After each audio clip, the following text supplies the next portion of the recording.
As we know, the separation of both Koreas came after the Japanese occupation of the Korean Peninsula and the Second World War, when the USSR occupied the North and imposed communist ideals, and the USA occupied the South with capitalist ideals.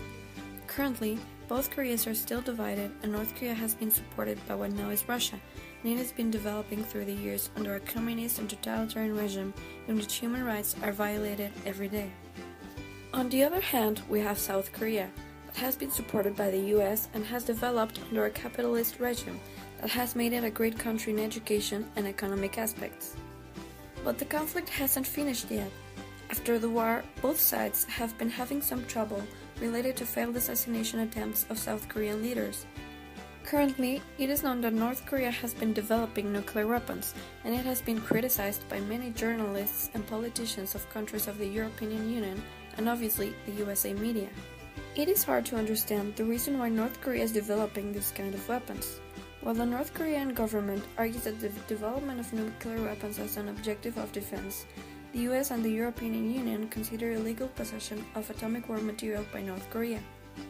However, there has been no interventions made by international organizations. Aside from political differences and conflicts, it is important to point out how big of a cultural gap has developed between both Koreas since the time they divided.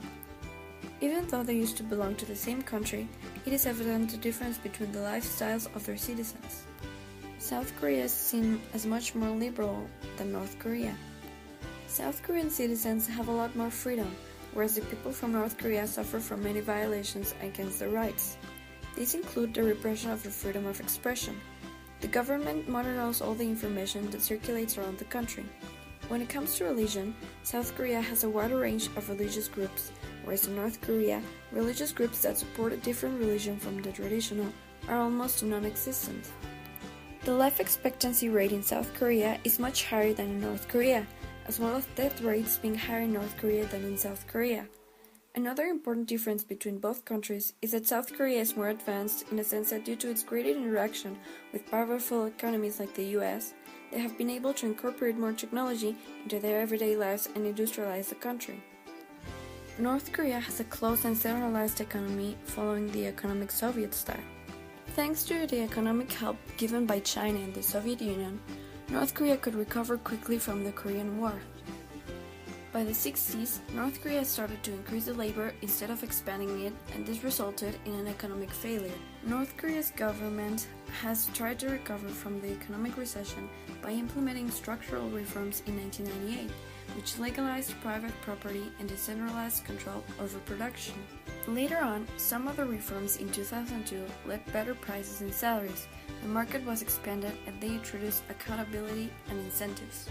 Currently, food, education, healthcare system and housing are subsidized by the government, and there is no payment of taxes since 1974. The economical relations with North Korea and foreign countries are minimal. North Korea's most important industries include chemicals, textiles, metallurgy, machines, processed foods, and military equipment. Potatoes, soybeans, rice and corn are the most important production in agriculture. Tourism has been growing in the last decade, so it has given a supply to the North Korean economy. Unfortunately, North Korea had some natural disasters in the 90s decade. As a consequence of this, many crops were lost. Nowadays, the economy suffers food shortages, inflation, inefficient infrastructure, and low energy supplies because of the obsolete technology of this sector. It has also been stated that North Korea is one of the least developed and poorest countries in the world. The main energy production comes from coal, followed by the hydroelectric power. However, the government has been investing large amounts of money in the investigation and construction of renewable generators of energy, such as solar heating, geothermal energy, and wind farms, as well as nuclear energy. South Korea's economy has grown really fast compared to North Korea. Its government implemented a plan in the early 60s that promoted the inflow of foreign capital and manufactured exports that led South Korea's economy to achieve a rapid growth, and this strategy was known as the Han River Miracle. In the early 80s, their economy experimented on inflation, and the government implemented a monetary policy to control the supply of money and control inflation as much as they could. They also implemented policies to promote foreign investment that led to competition. They invested in railroads, highways, communication facilities, and mechanization of farms.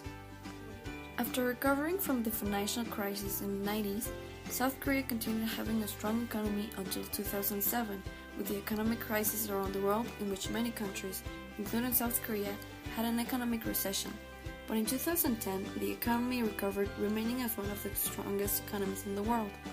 It has also invested in high-speed railways, highways, bus routes, ferry services, and air routes. The government invested much more in technology and industries than in agriculture. North Korea has one of the highest literacy rates in the world. This suggests education in the country is very effective among the population. In general, students receive education based on society and politics. In 2012, the North Korean government stated a law that introduced a 12-year system in education. This was introduced with the objective of increasing the quality of people's education in the country. It also meant adjusting the subjects on which education was now focused, like technology, foreign language, etc. The education systems in South Korea is divided in 6 years of primary school, 3 years of middle school, and 3 years of high school. South Korea used to have a high illiteracy rate. Because they lack natural resources, the only way of development and income is its people. For this reason, during last years, it has become a priority to improve the education in the country. There has been a lot of investment in the educational sector from the government. They depend on the people's performance to develop and help the economy grow. While subjects consist mainly of technology, Korean language, and domestic sciences, there is also emphasis on the subjects of English language, arts, physical education, etc. South Korea gives education a lot of importance. While their aim is to have prepared, educated citizens, it is also their objective to maintain their moral life and traditions, while also look for the improvement of the country itself. In North Korea, there hasn't been a huge technological evolution, because since 1953, the country has existed as an isolated hermit kingdom and has cut all the connections that it had with the rest of the world. This hasn't allowed the new technologies to enter the country. Due to this isolation, citizens aren't allowed to use the internet in a free way. The only ones that are allowed to use the internet as we know it are the political leaders and their families, students at allied universities, and members of the country's cyber warfare units. Instead, in the West, it is likely that the government monitors this access and keeps records. North Koreans had created their own computers, tablets, cell phones, etc. But the technology in which they are one of the most advanced countries is in the creation and evolution of nuclear weapons. After the Korean War, South Korea was a devastated country. It was before the policy reforms to encourage domestic saving and open the economy up to international trade that other countries started investing inside South Korea that helped to introduce new technologies and for the creation of branch offices of important companies. These marked the beginning of a new generation of technologies, putting South Korea at the top of the manufacturing and creation of the most modern kinds of technologies. We can see this evolution reflected in one internationally known brand, that is Samsung. Also, this innovative country is focused on the improvement of medical technologies. The accessibility to obtain an electronic device is really good, because all the citizens are allowed to have whatever kind of technology they want to own, unlike North Korea where there are a lot of restrictions towards the use of media and technology. Also, they are free to surf the web and use the applications and programs it offers us without the government intervention. One of the main factories is the manufacture of cars. This has taught the Koreans the creation and the needs to produce a car and sell it in the market, causing the growth of Korean brands like Hyundai, among others.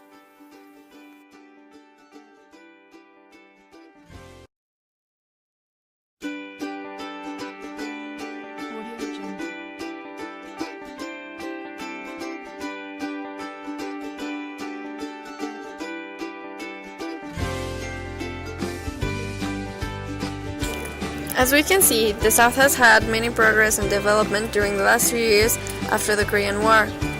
On the economical aspect, the South has better conditions than the North, which has been affected by some policies that do not allow the investment and development in the market.